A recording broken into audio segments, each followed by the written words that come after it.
देखिए, तो कल मैंने आपको इक्विलिब्रियम ऑफ बॉडी करवाया था, ठीक है। आज पहले इक्विलिब्रियम के दो छोटे छोटे क्वेश्चन करेंगे एनसीईआरटी के, और दोनों काफी ज्यादा इंपॉर्टेंट है। उसके बाद फिर हम मूवमेंट ऑफ इनर्शिया नाम का एक नया टॉपिक चालू करेंगे, ठीक है भैया। पूरे डिटेल में पढ़ा रहा हूँ, ध्यान दीजिएगा, ठीक है भैया। तो सबसे पहला जो क्वेश्चन था एनसीईआरटी का 7.8 है, 7.8 है, ठीक है। 7.8 क्या कहता है भैया? एक रॉड है, ध्यान दीजिए भैया, ध्यान दीजिए, ठीक है भैया। एक रॉड है, इसके दोनों एंड एक दो किनारे पे सपोर्टेड है, ठीक है, दोनों एंड। और इसकी कुल लेंथ क्या भैया? 70 सेंटीमीटर है, क्या है? तो इसका सेंटर ऑफ मास कहां पे होगा? बीच में। और इसका जो रॉड का वेट है, रॉड का जो मास है वो क्या है? 4 kg, क्या है? तो इसका वेट क्या होगा? 4g। 4g मतलब 4g इसका वेट हो गया। कह रहा है भैया इससे 5 सेंटीमीटर की दूरी पर, इस वाले एंड से 5 सेंटीमीटर की दूरी पर मैंने एक वेट लटका दिया, मास लटका दिया, जिसका मास क्या था? 6 किलो। क्या था? तो वेट क्या होगा इसका? 6g, ठीक है। अब आपको पता है नीचे वेट लग रहा है, तो ये इस वाले एंड पर और इस वाले एंड पर रिएक्शन आएगा, क्योंकि ये एक्शन लग रहा है, तो इस वाले एंड से रिएक्शन और इस वाले एंड से रिएक्शन जाएगा। तो इस वाले एंड पर जो रिएक्शन आ रहा है वो क्या रहा है? R1, और इस वाले एंड पर जो रिएक्शन आ रहा है वो क्या रहा है भैया? R2। क्या रहा है? R2। कह रहा है रॉड की कुल लेंथ क्या है? 70 सेंटीमीटर। तो ये जो 4 kg लगाया मैंने रोड का मास, ये इसका क्या होगा? सेंटर ऑफ मास होगा। और यही क्या होगा? इसका एक्सिस ऑफ रोटेशन होगा। क्या होगा? एक्सिस ऑफ रोटेशन, ठीक है। तो आपको पता है भैया इस वाले एंड से दूरी बताओ इसकी क्या होगी? इन दोनों एंड्स की दूरी क्या होगी? आपको पता है 35 है, और ये क्वेश्चन में बोल रखा है ये 10 सेंटीमीटर है। क्या है? ये 10 सेंटीमीटर है, ये 10 सेंटीमीटर है, ये पूरा 35 है, तो क्या होगा? 25 सेंटीमीटर। 25 सेंटीमीटर। और आपको पता है भैया ये इस वाले एंड से 10 सेंटीमीटर है, तो ये क्या होगा? यहां से 25 सेंटीमीटर होगा। क्या होगा? 25 सेंटीमीटर, ठीक है भैया। तो हमने बता दिया। और ये जो है, ये वाला जो फोर्स लग रहा है, ये वाला जो मैंने वेट लटकाया 6g, वो इस वाले पॉइंट से यहाँ की दूरी जो है वो क्या है भैया? 5 सेंटीमीटर है। क्या है? 5 सेंटीमीटर, 5 सेंटीमीटर है, ठीक है भैया। तो क्वेश्चन में क्या पूछ रहा है? कैलकुलेट द, अगर if whole body is in equilibrium, पूरी बॉडी किसमें है? इक्विलिब्रियम में। इक्विलिब्रियम मतलब रोटेशनल और ट्रांसलेशनल दोनों इक्विलिब्रियम है। तो बोल रहा है भैया calculate the value of R1 and R2। तो भैया एक बात ध्यान रखना, if given body is in translational equilibrium, it means upward force बराबर में डाउनवर्ड फोर्स। मैंने कहा भैया अगर ये बॉडी ट्रांसलेशनल इक्विलिब्रियम में है, तो ऊपर की तरफ लगने वाला फोर्स नीचे की तरफ लगने वाले फोर्स के क्या होगा? बराबर होगा। ऊपर कौन कौन से फोर्स लग रहे हैं? R1 प्लस, और नीचे कौन से लग रहे हैं भैया? 10g। क्या होगा? तो ये हो जाएगा 10g की वैल्यू क्या होती है? 9.8, तो क्या होगा? 98 हो जाएगा। R1 प्लस R2 की वैल्यू आ गई आपकी 98, ये पहली इक्वेशन होगी, ठीक है भैया। अच्छा आप देखिए, अब 9.8g की वैल्यू ली है तो 98 नहीं होगा? नहीं लेना 10, क्वेश्चन में 9.8 लेने को बोला है, ठीक है। अब देखिए अगर आपको पता भी है बॉडी रोटेशनल इक्विलिब्रियम में भी है, तो इसके ऊपर नेट टॉर्क की वैल्यू क्या होगी? 0 होगी। मैंने आपको टॉर्क बताया था, टॉर्क क्या होता है? एक्सिस ऑफ रोटेशन से ये आर, ये एक्सिस ऑफ रोटेशन है, ये आर्म है, अगर इसके ऊपर फोर्स लगेगा तो फोर्स उसको टर्न करा देगा, तो टॉर्क आएगा। मतलब एक्सिस ऑफ रोटेशन से अगर फोर्स कुछ दूरी पर लगता है तो वो क्या करता है? उस आर्म को टर्न करा देता है। क्या करता है? अगर एक्सिस ऑफ रोटेशन पे फोर्स लगेगा तो टर्न नहीं होगा, टॉर्क 0 आएगा। लेकिन एक्सिस ऑफ रोटेशन से, ये देखो एक्सिस ऑफ रोटेशन है, अगर इससे कुछ दूर पे यहाँ पे लगेगा तब भी टर्न करेगा, यहाँ पे लगेगा तब भी टर्न करेगा, यहाँ पे लगेगा तब भी टर्न करेगा, ठीक है। तो भैया अगर बॉडी, इफ गिवन बॉडी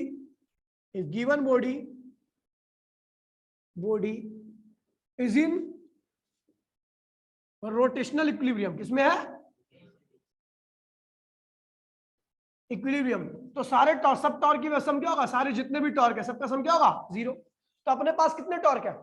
एक तो आपको पता है ये आर्म है, इस आर्म देखिए ये फोर्स कितनी दूरी पर लग रहा है? इस एक्सिस ऑफ रोटेशन से, एक्सिस ऑफ रोटेशन से फोर्स कितनी दूरी पर लग रहा है? 25 सेंटीमीटर। तो जो टॉर्क आएगा क्या आएगा? यहाँ पर 3 टॉर्क लग रहे हैं, एक ये टॉर्क रहेगा, ये टॉर्क की वैल्यू क्या होगी, नेगेटिव होगी। पता है क्यों? क्योंकि क्लॉकवाइज है। मैंने आपको कहा था क्लॉकवाइज टॉर्क क्या होता है, नेगेटिव होता है। और टॉर्क का फॉर्मूला आपको बता दूं, टॉर्क इक्वल्स टू में आर एफ साइन थीटा था। क्या था? तो आर क्या है भैया 25, जिसको हम लिखेंगे 0.25। ठीक है भैया। एफ क्या है भैया R1।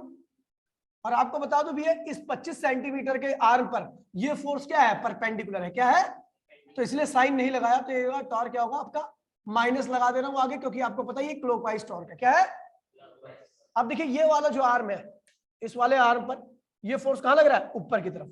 इस वाले देखिए ये जो ये वाला आर्म है, दूरी कितनी है इसकी 25, और ये फोर्स कहां लग रहा है, ऊपर की तरफ। तो कैसे घुमाएगा इसको, एंटी क्लॉकवाइज। ये टाउ टू टॉर्क आ रहा है, इसकी वैल्यू क्या होगी, पॉजिटिव, और इसकी वैल्यू क्या होगी 25 को क्या लिखूंगा 0.25।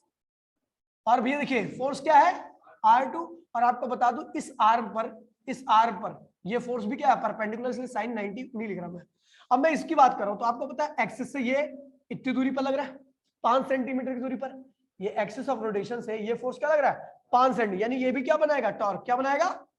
और ये कैसे घुमाएगा इसको, ये ऐसे लग रहा नहीं चाहिए, तो कैसे घुमाएगा इसको, अब कैसे घूम रहा है ये एंटी क्लॉकवाइज। तो ये कैसे घूमेगा भैया, टाउ 3 क्या होगा प्लस डिस्टेंस कितना है भैया, आर क्या है, दूरी कितनी है 5 सेंटीमीटर, यानी 0.05। फोर्स कितना है भैया 6G। क्या है? और साइन क्या होगा भैया, आपको पता है आर्म पर ये चीज क्या है, परपेंडिकुलर है। तो ये क्या हुआ, ये यहां नहीं लिख रहा मैं, ये क्या हुआ, ठीक है 3 टॉर्क हो गया। आपको पता है इन तीनों टॉर्क का सम क्या आना चाहिए भैया, 0 आना चाहिए। तो tau 1 plus tau 2 plus tau 3 बराबर में 0। टाउ 1 की वैल्यू क्या है -0.25 R1, टाउ 2 की वैल्यू क्या है 0.52 R2, और टाउ 3 की वैल्यू क्या है भैया 0.05 6G, बराबर में क्या होगा 0। तो भैया हमने देखा -0.25 R1, और ये प्लस क्या होगा 0.25 R2, बराबर में उधर की साइड आएगा तो क्या होगा -0.05 6G, और ये क्या होगा भैया आपका, ये हो गया। और उसके बाद मैंने 4 से मल्टीप्लाई कर दिया, तो क्या होगा 4 से मल्टीप्लाई करो तो क्या होगा -R1, और ये क्या होगा R2, और ये क्या होगा भैया आपका, इसमें 4 से मल्टीप्लाई करो 0.05 में, इसमें 4 से मल्टीप्लाई करो तो क्या होगा, ये होगा 0.2। क्या होगा, तो ये जाएगा 0.2 और 6G, ये होगी second equation. On solving first and second equation, on solving first and second equation क्या आएगा भैया, R1 की वैल्यू आएगी आपकी और R2 की वैल्यू आएगी, आप निकाल लोगे, सॉल्व कर लोगे दोनों इक्वेशन से, R1 R2 की वैल्यू आपकी आ जाएगी। फटाफट फोटो ले ले, कौन ले रहा फोटो भाई, बढ़िया से ले ले, जल्दी से, टाइम मत नहीं लगा, बस ले ले जल्दी से फोटो यार। अब तू ले ले, तेरा फोन तो यहाँ पड़ा हुआ है, जल्दी ले, जल्दी ले ले यार भाई, यार भाव खा रहे हो तुम लोग तो पता नहीं क्या, बजट दूंगा तेरे में।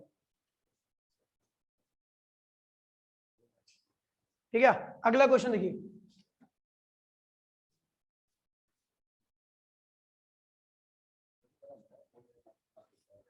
ठीक है। अब एनसीईआरटी का टेक्स्ट बुक का सेम क्वेश्चन है 7.8, एनसीईआरटी का टेक्स्ट बुक का कह रहा है भैया एक रॉड है जो, हाँ ये भैया देखिए ये नॉन यूनिफॉर्म रोड है, क्या है, इसकी कुल लंबाई क्या है भैया 2 मीटर है। क्या है 2 मीटर है, इसकी कुल लंबाई 2 मीटर है। ठीक है, ये इस वाले एंड पर ऐसे लटकी हुई क्वेश्चन में रखा है, ये क्या है भैया 30 डिग्री का एंगल है, एंगल दूसरे रखा है, मैं चेंज कर दे रहा हूँ एंगल, आपको कंसेप्ट से समझना चाहिए। ठीक है कंसेप्ट, और ये होना चाहिए 60 डिग्री का एंगल। क्या है, जब ये इस रस्सी का जो सेंटर ऑफ मास है वो यहाँ पर है, क्या है, इसका वेट क्या है W है, और जहां पर सेंटर ऑफ मास होता है वहीं पर क्या होता है एक्सिस ऑफ रोटेशन भी होता है। ठीक है, तो भैया यहाँ इस वाली रस्सी पे हमने मान लिया T1 टेंशन लग रहा है, इस पे क्या लग रहा है T2। तो भैया अगर मैं इसको लाइन को ऐसे खींचता हूँ तो ये क्या होगा एंगल 30, और ये लाइन खींचता हूँ तो ऐसे, तो क्या होगा ये 60। T1 को T2 को रिजोल्व करो तो T2 cos 60, और ये क्या होगा T2 sin 60, ऐसे क्या होगा T1 cos 30, अरे क्या हुआ T1 sin 30। अरे आपको पता है भैया कि ये बॉडी तो इक्विलिब्रियम में है, तो इक्विलिब्रियम में सारे फोर्स क्या होते हैं, जो नेट टॉर्क भी 0 होता है और सारे फोर्स का सम भी क्या होता है, 0 होता है। ठीक है, तो given body is in equilibrium, given body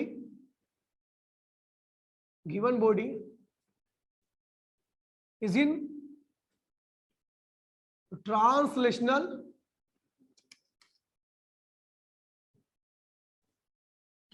equilibrium में। किसमें है, ट्रांसलेशनल में। तो इसका मतलब क्या हुआ कि ऊपर का फोर्स बराबर में नीचे का फोर्स। तो भैया आप देख रहे हो ऊपर के फोर्स में भी ये वेरिएबल है और ये भी वेरिएबल है, इसको लेने की आवश्यकता ही नहीं, छोड़ दो। ठीक है, तो मैं जानता हूं कि ट्रांसलेशनल में लेफ्ट का फोर्स क्या होगा, राइट के बराबर भी होगा। अब ये ऐसे ऐसे भी तो नहीं आ रही, यानी बीच में ऐसे रुके तो इधर वाला फोर्स इधर वाले क्या होगा, बराबर होगा। यानी T1 sin 30 बराबर में T2 sin 60। तो T1 sin 30 क्या होता है, 1/2 और sin 60 क्या होता है, √3/2। 2 से 2 क्या होगा, कैंसिल होगा। तो T1 की वैल्यू क्या होगी, √3। ये होगी आपकी फर्स्ट इक्वेशन, कोई दिक्कत तो नहीं है। अच्छा, if body is in rotational equilibrium,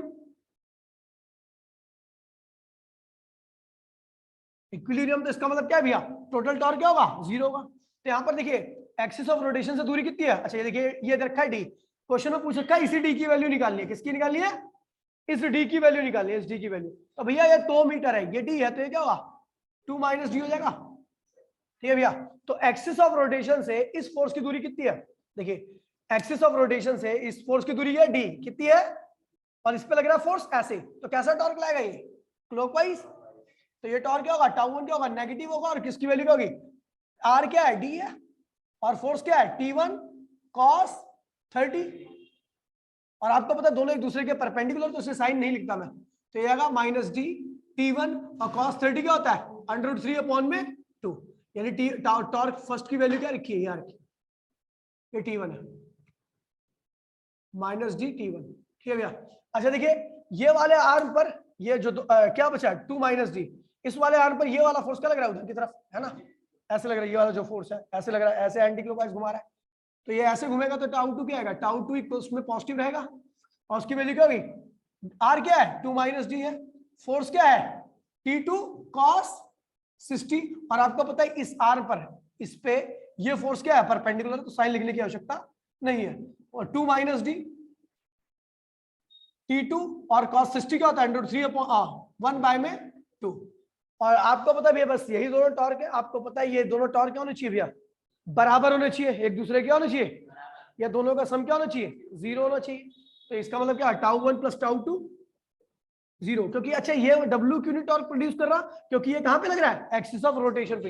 axis of rotation में लगने की वजह से कोई टॉर्क नहीं आएगा इसकी वजह से, इसलिए हमने इसको कंसिडर ही नहीं किया। ठीक है भैया, चलो भैया देखिए τ1 की वैल्यू क्या है, तो -d T1 √3/2। और ये क्या होगा भैया 2 - d प्लस 2 - d T2 1/2। इसको उधर बराबर के उधर की साइड में ले आओगे तो क्या होगा, ये माइनस हो जाएगा, माइनस से माइनस कैंसिल, 2 से 2 कैंसिल। ठीक है, समझ गया। और एक काम करते हैं, T ये T1 है ना यार अपना, ये T1 था ना, T1, तो T1 की वैल्यू क्या रखी है, √3 T2 √3 अब ये हो गया, T1 की वैल्यू यहां से रख दी from first equation.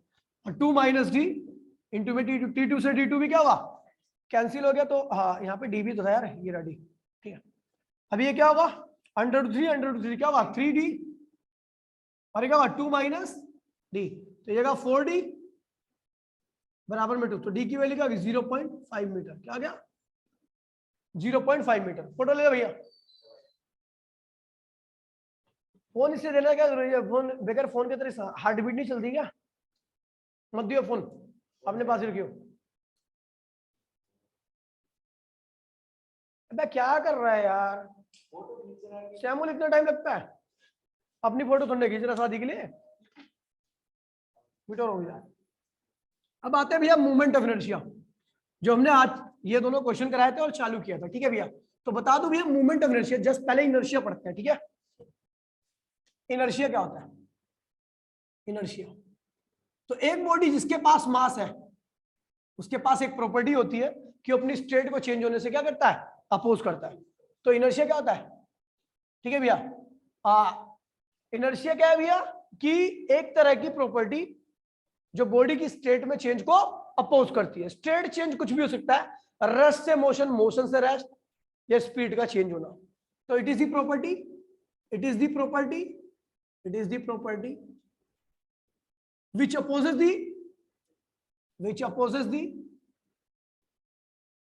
the change in state of body, मतलब स्टेट ऑफ बॉडी का मतलब क्या है? रेस्ट से क्या हो जाए? मोशन।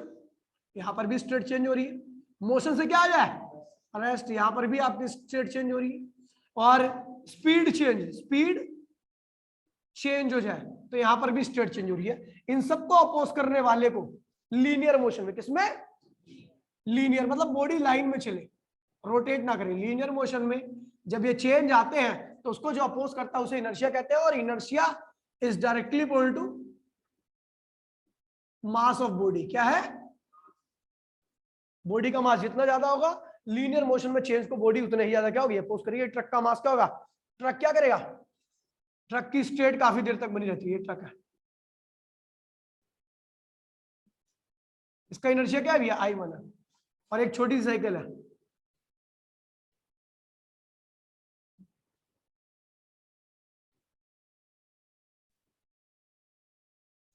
ठीक है, इसका इनर्शिया क्या है भैया? I2 है। तो I1 is much much greater than I2, मतलब ये ज्यादा स्टेट में चेंज को अपोज करेगा और ये कम को अपोज करेगा। ठीक है भैया, चलो अब आते हैं भैया हम मूवमेंट ऑफ इनर्शिया पे। किस पे आते हैं?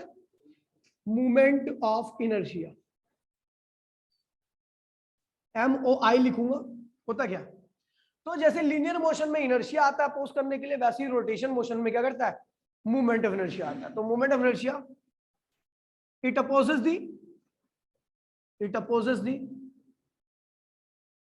the change in rotation motion। Rotation motion में कोई भी चेंज हो रहा है तो उसको अपोज करने के लिए जो आएगा उसे क्या कहेंगे भैया? मूवमेंट ऑफ इनर्शिया, MOI कहते हैं। ठीक है भैया, अब रोटेशन मोशन में चेंज क्या हो सकता है? तो रेस्ट में है स्टार्ट रोटेटिंग। स्टार्ट, पंखा रुका हुआ है, चलना चालू करेगा तो जो अपोज करने आएगा वो क्या होगा? Movement of inertia. रोटेट कर रहा है, रोटेटिंग,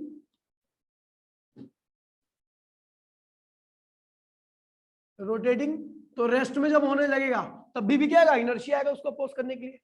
ठीक है भैया, या angular speed change, angular speed यानी ओमेगा जब चेंज होगा तब भी उसको अपोज करने के लिए क्या आएगा? इनर्शिया आएगा। कौन आएगा?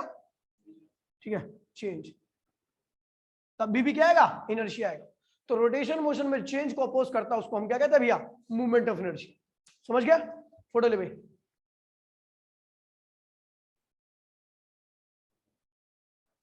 समझ गया? अब आ रहे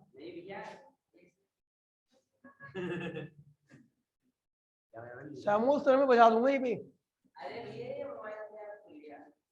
बिठो दिया?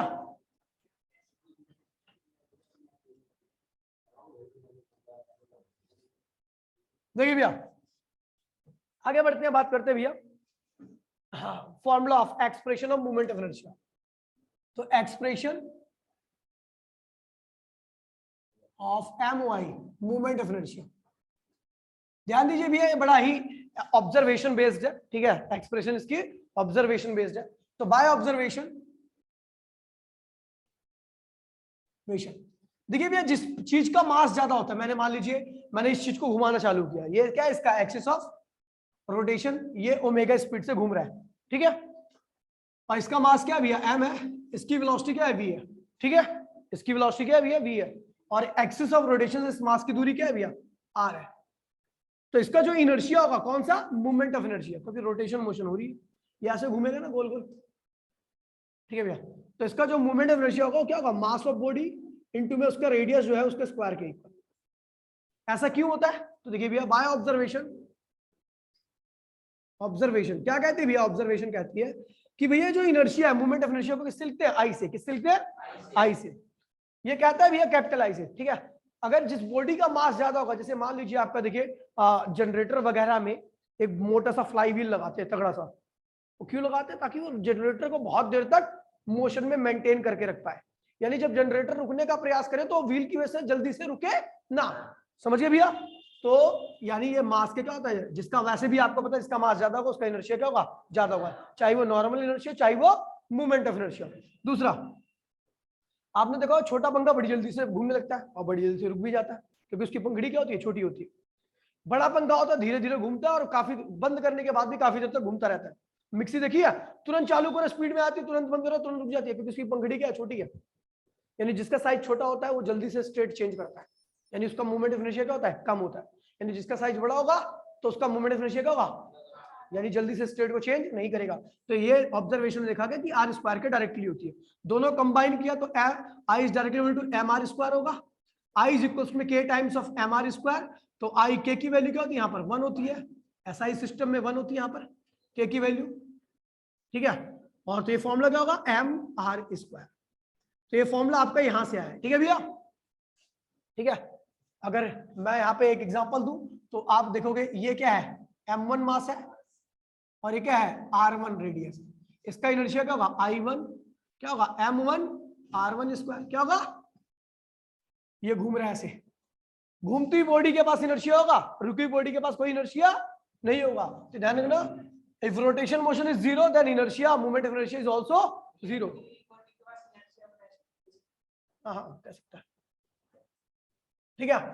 अगर देखिए भैया ये बॉडी है, इसका मास क्या है भैया m2 और इसकी रेडियस r2 है, तो किसका इनर्शिया, इसका इनर्शिया क्या होगा, i2 क्या होगा, m2 r2 स्क्वायर। कौन सा याद होगा बताइए, कौन सा याद होगा, i1 या i2?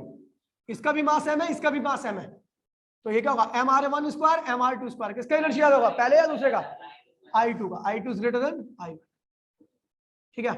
और अब देखिए यहां पर आपका मास क्या है, r डिस्टेंस पर m है, m1 है, और यहां पर भी r डिस्टेंस पर क्या है भैया, आपका बड़ा मास है, m2 है। क्या है, m2 है। तो इसका इनर्शिया क्या होगा, i1 क्या होगा, m1 r स्क्वायर। इसका इनर्शिया क्या होगा, i2 m2 r स्क्वायर। बताओ किसका इनर्शिया याद होगा, तो i2 is greater than i2, ठीक है। ये ध्यान रखना अपना, ठीक है। अब बात करो भैया इसके बारे में, थोड़ी प्रॉपर्टी के बारे में। तो स्केलर क्वांटिटी होती क्या होती है, यानी आपको नॉर्मली इनर्शिया जोड़ना है, तो आप टोटल इनर्शिया निकालने के लिए टोटल इनर्शिया क्या करोगे, i1 plus i2 plus i3 dot dot dot dot in कर दोगे। यानी आपको एक बॉडी है जिसके अंदर बहुत सारे पार्टिकल्स हैं, अगर बॉडी का कुल इनर्शिया निकालना है तो क्या करोगे, पहले पार्टिकल का इनर्शिया, दूसरे पार्टिकल का इनर्शिया, तीसरे पार्टिकल का इनर्शिया, जितने पार्टिकल है सबके इनर्शिया को नॉर्मली जोड़ दो, ठीक है भैया। तो बॉडी का कुल इनर्शिया निकल आएगा, क्यों, क्योंकि ये स्केलर क्वांटिटी है। स्केलर क्वांटिटी में आप नॉर्मल एडिशन करते हो, उनके बीच में डायरेक्शन वगैरह देखते नहीं हो। दूसरा, इसकी एसआई यूनिट क्या होगी, एसआई यूनिट क्या होगी भैया, तो मास रेडियस स्क्वायर होता है, तो मास की क्या होगी, किलोग्राम, और रेडियस की क्या होती है, मीटर, तो मीटर स्क्वायर। डायमेंशन क्या होगा इसका, केजी की क्या होता है, मास, और मीटर क्या होता है, तो ml स्क्वायर इसके डायमेंशन हो गए, ठीक है भैया। तो फोटो लीजिए भैया फटाफट जल्दी से।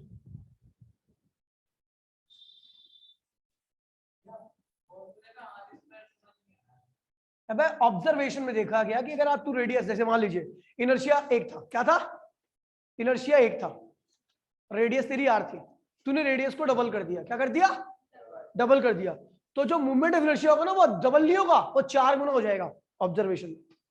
ट्रिपल कर दिया तो मूवमेंट इनर्शिया 9 गुना हो जाएगा, चौबल कर दिया तो मूवमेंट इनर्शिया, समझ गया, ऐसे बढ़ता है। चलो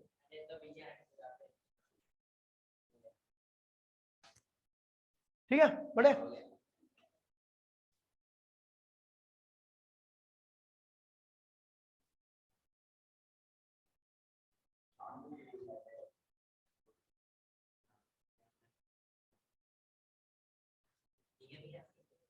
बेटो तू समझ गया ना भैया इसके बारे में, ठीक है। ये ध्यान रखना, अभी सही चल रहा ना, सुबह यार बड़ा होच पोच हो गया था, ठीक है। अब बढ़ते हैं भैया डिफरेंट रिलेशन ऑफ मूवमेंट। अच्छा कुछ मैं बताता हूं आपको कि भैया कुछ रिलेशन है, ध्यान दीजिए। अगर कोई बॉडी रोटेट कर रही है, कोई बॉडी, ये इसे एक्सिस ऑफ रोटेशन कहते हैं, क्या कहते हैं इसको, ठीक है। और कोई बॉडी रोटेट करके यहां से यहां पे आ गई, ठीक है, तो ये क्या हुआ, आर्क हो गया, ये क्या है, इसकी रेडियस है, ये क्या है, थीटा है, है ना। अच्छा घूम रहा था तो इसके पास कुछ वेलोसिटी भी होगी, ठीक है, और इसके पास कुछ एंगल भी ट्रेस कर रहा तो एंगुलर वेलोसिटी भी होगी। देखिए एंगल ट्रेस कर रहा है इसलिए इसके पास एंगुलर वेलोसिटी है, और डिस्टेंस एल ये क्या है, डिस्टेंस है, तो डिस्टेंस ट्रेवल कर रहा है इसलिए इसके पास क्या होगी, लीनियर वेलोसिटी होगी। क्या होगी? तो भैया देखिए आपको पता है वी नो एल इक्वल्स में थीटा इंटू में रेडियस होता है, याद है ये होता है। अब मुझे पता है यहां से जीरो, ये टाइम क्या है, यहां पर जीरो है, टाइम यहां पर जीरो, यहां तक आते क्या हुआ, टाइम टी हो गया। क्या हो गया? तो जीरो से टी में लेंथ कितनी कवर की, एल, और जीरो से टी में एंगल कितना कवर किया, थीटा, कितना किया, तो एल और थीटा दोनों सेम टाइम में कवर किए गए, तो डिवाइडिंग बोथ साइड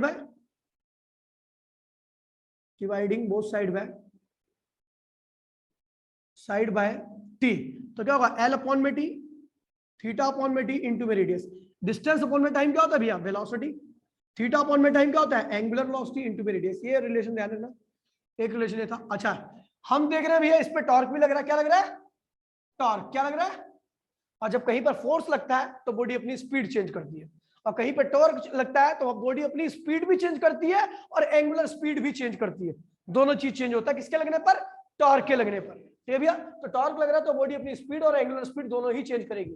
ठीक है, तो देखिए भैया, तो मैंने मान लिया कि यहाँ पर भैया आपकी लीनियर स्पीड भी चेंज हो रही है और एंगुलर स्पीड भी चेंज हो रही है, तो भैया क्या हुआ, दोनों में चेंज एक ही टाइम पर आएगा, तो डिवाइडिंग बोथ साइड में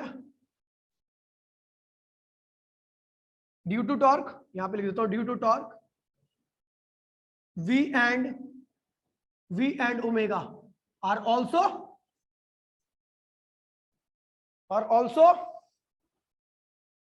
also change। कह रहे भैया टॉर्क की वजह से V और ओमेगा यानी लीनियर वेलोसिटी और ओमेगा दोनों चेंज हो रहे हैं, लेकिन चेंज एक ही वक्त में होंगे, इसलिए दोनों को सेम टाइम से डिवाइड करना है, dividing both side by T, तो क्या होगा, V अपॉन में टी, ओमेगा अपॉन में टी इंटू में रेडियस। तो V अपॉन में टी क्या होता है, एक्सेलरेशन, ओमेगा अपॉन में टी क्या होता है, एंगुलर एक्सेलरेशन और रेडियस। ये चीज ध्यान में ना, ये रिलेशन आपके बहुत काम में आने वाले। ठीक है, अब एक नोट में बहुत इंपॉर्टेंट नोट है कि फॉर रोटेटिंग बॉडी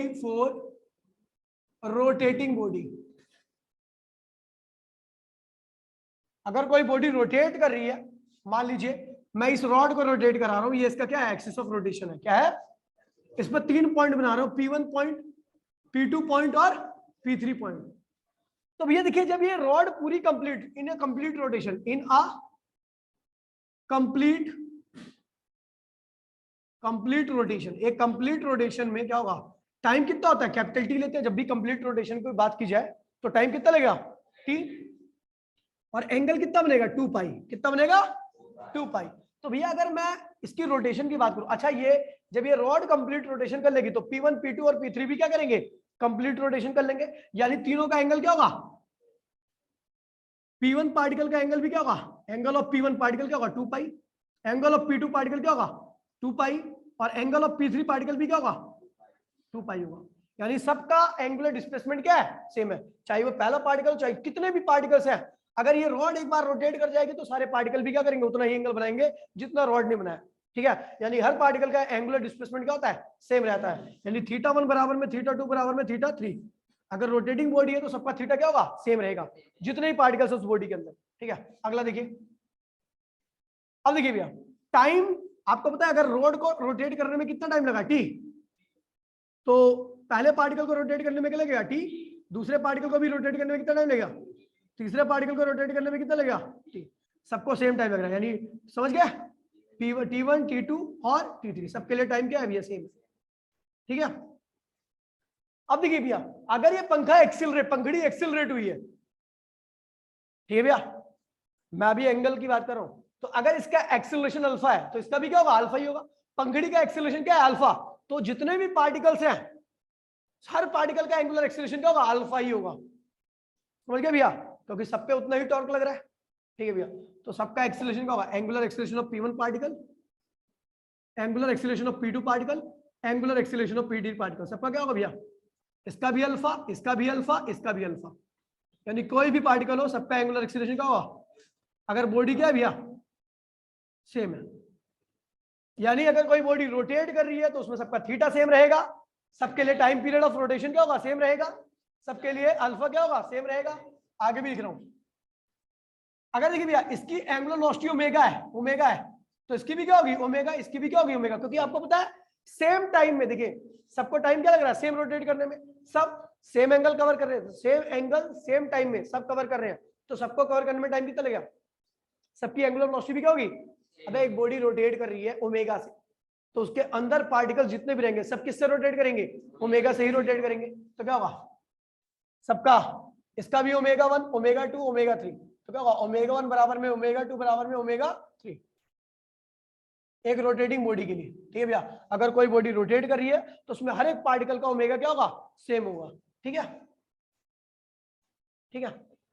अब देखिए भैया ध्यान दीजिए, ठीक है, अब देखिए अगर कोई बॉडी, ध्यान दीजिए भैया, और क्या जो चीज सेम है ध्यान रखना, एक रोटेटिंग बॉडी के अंदर ये सारी चीजें क्या होती है भैया, सेम रहती है। लेकिन एक बात बता दो भैया, अच्छा जब ये रोटेशन कंप्लीट करेगा तो ये वाला पार्टिकल इतना साइकिल करेगा, इतना बड़ा सर्कल, अगर मैं लीनियर डिस्टेंस की बात करूं तो इसने इतना बड़ा पाथ कवर किया, इसने इतना बड़ा पाथ कवर किया, इसने इतना बड़ा पाथ किया, तो सबसे बड़ा पाथ कौन कवर कर रहा है, 3 वाला। तो इस केस में जब लीनियर मोशन की बात करूंगा तो सबसे बड़ा पाथ किसका होगा, L3 का, फिर L2 का, फिर L1 का, और जो यहां पर रहेगा उसका पाथ क्या होगा, 0 रहेगा। ठीक है, और देखिए सबसे बड़ा पाथ इसका है, टाइम तो सबके लिए सेम है, हर पार्टिकल ने रोटेशन सेम टाइम में किया, तो टाइम क्या होगा, सेम रहेगा, तो टाइम इसी टाइम से इसे भी डिवाइड किया, टाइम से इसे भी डिवाइड किया, टाइम से इसे भी डिवाइड किया, तो लेंथ अपॉन में टाइम क्या होता है, वेलोसिटी 3 की ज्यादा होगी, वेलोसिटी 2 की ज्यादा होगी, वेलोसिटी 1 की। देखिए भैया सबसे ज्यादा वेलोसिटी किसकी होगी, P3 की। अगर मैं लीनियर मोशन की बात कर रहा हूं, किसकी बात कर रहा हूं, इसी रोड की लीनियर मोशन की बात कर रहा हूं, यानी जो पार्टिकल घूमे हैं उसने कितना बड़ा पाथ किया, तो सबसे पास में होगा, सेंटर पर होगा, उसने 0 पाथ कवर किया होगा, यानी उसकी लीनियर वेलोसिटी क्या है, 0 है। जो P2 पार्टिकल है उसने इतना बड़ा सर्कल किया टी टाइम में, P2 ने इतना बड़ा किया, और P3 ने बहुत बड़ा किया, P3 टी टाइम में सबसे बड़ा पाथ कवर कर रहा है। जब कोई चीज सबसे बड़ा पाथ कवर करती है तो उसकी वेलोसिटी क्या होती है, सबसे ज्यादा होती है, तो P3 की वेलोसिटी क्या भी है, सबसे ज्यादा। फिर P2 की कौन सी वेलोसिटी, पाथ कवर करने की वेलोसिटी, एंगल कवर करने की वेलोसिटी सबकी क्या है, सेम है, लेकिन पाथ कवर करने की सबसे ज्यादा वेलोसिटी किसकी होगी, जो सबसे एंड पर होगा, और जो एक्सिस ऑफ रोटेशन पे होगा वो कोई पाथ कवर नहीं करता, उसकी वेलोसिटी क्या होगी भैया, 0। तो जो पार्टिकल भैया एक्सिस पे रहेगा उसकी वेलोसिटी क्या रहेगी भैया, 0 रहेगी। तो इस चीज को ध्यान रखना, और ध्यान रखना भैया जो पार्टिकल मान लीजिए पंखड़ी एक्सिलरेट कर रही है, इसकी स्पीड धीरे धीरे बढ़ रही है, तो भैया इसकी स्पीड सबसे स्लो बढ़ेगी, इसकी स्पीड क्या होगी, ज्यादा तेज, और इसकी स्पीड ज्यादा तेज। एग्जांपल दे रहा हूं भैया, देखिए इस बाइक को इसको इतने टाइम में इतना पाथ कवर करना, टी टाइम में, इसको टी टाइम में इतना बड़ा पाथ कवर करना, इसको टी टाइम में इतना बड़ा पाथ कवर करना है। सबसे ज्यादा किसको एक्सेलरेशन करना पड़ेगा, किसको, P3 को। सबसे ज्यादा एक्सेलरेशन किसका होगा, लीनियर एक्सेलरेशन, तो सबसे ज्यादा एक्सेलरेशन क्या होगा, P3 का सबसे ज्यादा एक्सेलरेशन, P2 का उसके बाद, और P1 का उसके बाद। सबसे कम एक्सेलरेशन इसके सबसे पास वाले पार्टिकल होगा। तो लीनियर वेलोसिटी ध्यान रखना भैया, सबसे ज्यादा किसकी होगी, जो सबसे एंड में होगा। लीनियर एक्सेलरेशन भी उसका क्या होगा, सबसे ज्यादा होगा। ये फोटो खींच लो फटाफट, सबसे इंपॉर्टेंट पेज है भैया। दूसरी मीटिंग करना भैया, दूसरी मीटिंग में जल्दी से फोटो खींच भाई। एक्सिस ऑफ रोटेशन से दूर जाओगे, ध्यान दीजिए भैया, जब एक्सिस ऑफ रोटेशन से दूर जा रही हो तो लीनियर वेलोसिटी इंक्रीज करेगी, एक्सेलरेशन भी क्या होगा, इंक्रीज करेगा। बहुत अच्छी लड़की है,